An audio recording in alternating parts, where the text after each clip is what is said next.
RadioShack is an American retailer founded in 1921. Welcome back to my channel. If you haven't already, please hit that subscribe button and notification bell so you get notified of my latest video. Make sure to hit that like button and leave a comment or a suggestion. You might see that in a future video. Thanks for watching, and now back to a regular scheduled program. Go where you wanna go, call when you wanna call. Get the lowest price ever at RadioShack on the most powerful transportable cellular phone system. Just $7.99 when you sign up with RadioShack's authorized cellular phone carrier. Go where you wanna go. There's nothing else to buy, and it's ready to go wherever you go. Call when you wanna call. Use in your car, or go portable and take it along. RadioShack's complete transportable cellular phone system. Just $7.99 only at RadioShack, the technology store. The company was started as RadioShack in 1921 by two brothers, Theodore and Milton Deutschman, who wanted to provide equipment for the then field of amateur or ham radio. The brothers opened a one-store retail and mail order operation in the heart of downtown Boston. They chose the name RadioShack, which was the term of a small wooden structure that housed a ship's radio equipment. The Deutschmans thought the name was appropriate for a store that would supply the needs of radio officers aboard ships as well as ham radio operators. The idea for the name came from an employee, Bill Halligan. Bill would go on to form the Hallicrafters Company.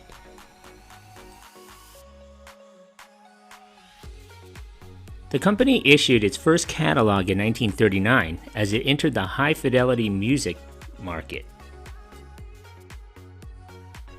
In 1954, RadioShack began selling its own private label products under the brand name Realist, changing the brand name to Realistic after being sued by Stereo Realist. The chain was based in Boston. It was commonly referred to by its customers as Nagasaki Hardware, disparagingly, as much of the merchandise was sourced from Japan, then perceived as a source of low quality, inferior, as well as inexpensive parts. After expanding to 9 stores, plus an extensive mail order business, the company fell on hard times in the 1960s. In 1963, Charles Tandy purchased RadioShack, which was at that time on the verge of bankruptcy, for $300,000. Within 2 years, Tandy was making a profit on a company that had nearly $800,000 in uncollectibles when he took over. By 1973, the Tandy Corporation was opening 2 RadioShack stores every working day. Charles Tandy was a modest man from Fort Worth who stayed in his original office and answered his own phone until the day he died. While his CB radio moniker was Mr. Lucky, Tandy's success was, according to analysts, due to more than just luck. They gave much more credit to the 3 key marketing strategies that Charles Tandy developed and implemented. First, Tandy stressed the importance of gross profit margins. Popular wisdom said a chain's store profits lay in cutting prices to yield a high sales volume. Tandy thought differently. As far as he was concerned, cutting the profit margin cut the profit. So he maintained market prices, but reduced RadioShack's 20,000 item inventory to the best-selling 2,500 items. Second, Tandy kept RadioShack prices competitive. He eliminated a whole spectrum of middleman costs by limiting stock to private label items. At first, the company established exclusive contracts with manufacturers, but as RadioShack grew, more and more items were designed and manufactured by associates or subdivisions of the Tandy Corporation. The third arm of Charles Tandy's strategy was, in the words of one company official, to institutionalize entrepreneurship. Tandy Corporation and RadioShack employees were living testimony that hard work and impressive sales earned their own rewards. Store managers, division vice presidents, and Charles Tandy himself regularly earned 8 or 10 times the relatively modest salaries through bonuses based on the percentage of the profits they had a direct hand in creating. This policy spawned some 60 homegrown millionaires. In 1978, Charles Tandy died of a heart attack at the age of 60 in November of 1978. By the late 1970s, RadioShack entered the new computer market. The sale of 100,000 computers between September 1st, 1977 and June 1st, 1979 kept RadioShack comfortably in the black even as it bottom dropped out of the CB radio market.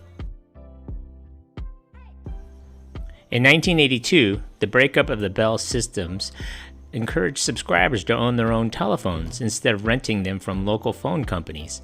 RadioShack offered 20 models of home phones.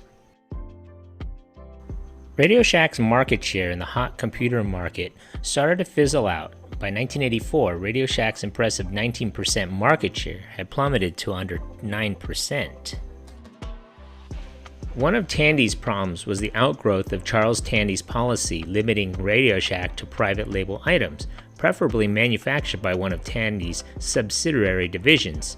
As software and application software poured out of Apple and IBM compatible systems, fewer and fewer serious computer users were willing to limit themselves to software designed exclusively for RadioShack's TRS-80, or Trash 80, as some sneeringly referred to it. By 1990, Tandy was the world's biggest manufacturer of personal computers. Its OEM manufacturing capacity was building hardware for Digital Equipment Corporation, Grid, Olivetti, AST Computer, Panasonic, and others. The company manufactured everything from store fixtures to computer software to wire and cable, TV antennas, audio and video tape. At one point, RadioShack was the world's largest electronics chain. In June of 1991, Tandy closed or restructured its 200 RadioShack computer centers, acquired Computer City, and attempted to shift its emphasis away from components and cables toward mainstream consumer electronics. Tandy sold its computer manufacturing to AST Research in 1993. In 1992, Tandy attempted to launch a big box electronics retailer, Incredible Universe. Most of the 17 stores never turned a profit. Its 6 profitable stores were sold to Fry's Electronics in 1996. Tandy closed a number of their other stores, called McDuff's, and abandoned Incredible Universe in 1996, but continued to add new RadioShack stores. In the mid-1990s, the company attempted to move out of the small components and into a more mainstream consumer market, focusing on marketing wireless phones. This placed the chain, long accustomed to charging wide margins on specialized product not readily available from other local retailers, into direct competition against vendors such as Best Buy and Walmart. In May of 2000, the company dropped the Tandy name altogether, becoming RadioShack Corporation. The last annual RadioShack printed catalogs were distributed to the public in 2003. In mid-December 2008, RadioShack opened 3 concept stores under the name Point Mobile to sell wireless phones and services, netbooks, iPod, and GPS navigation devices. The standalone Point Mobile stores were eventually closed and the concept abandoned in March of 2011. In August of 2009, RadioShack rebranded itself as The Shack. Oops, wrong shack. The campaign increased sales of the mobile products, but at the expense of its core components business. On February 5, 2015, RadioShack announced that it filed for Chapter 11 bankruptcy protection, using bankruptcy to end contractual restrictions that had required it to keep unprofitable stores open. The company immediately published a list of 1,784 stores which it intended to close, a process it wished to complete by the month's end to avoid an estimated $7 million in March rent. The bankruptcy court approved a $160 million offer by the Standard General affiliate General Wireless, gaining ownership of 1,743 RadioShack locations. RadioShack was criticized for including the personal information of 67 million of its customers as part of its assets for sale during the proceedings, despite its long-standing policy and a promise to customers that data would never be sold for any reason at any time. On March 8, 2017, RadioShack filed for Chapter 11 bankruptcy for a second time. Of the then 1,300 remaining stores, several hundred were converted into a Sprint-only location. As part of the bankruptcy, General Wireless liquidated most of the stores and its inventory and sold the trademark name to Kensington Capital Holdings.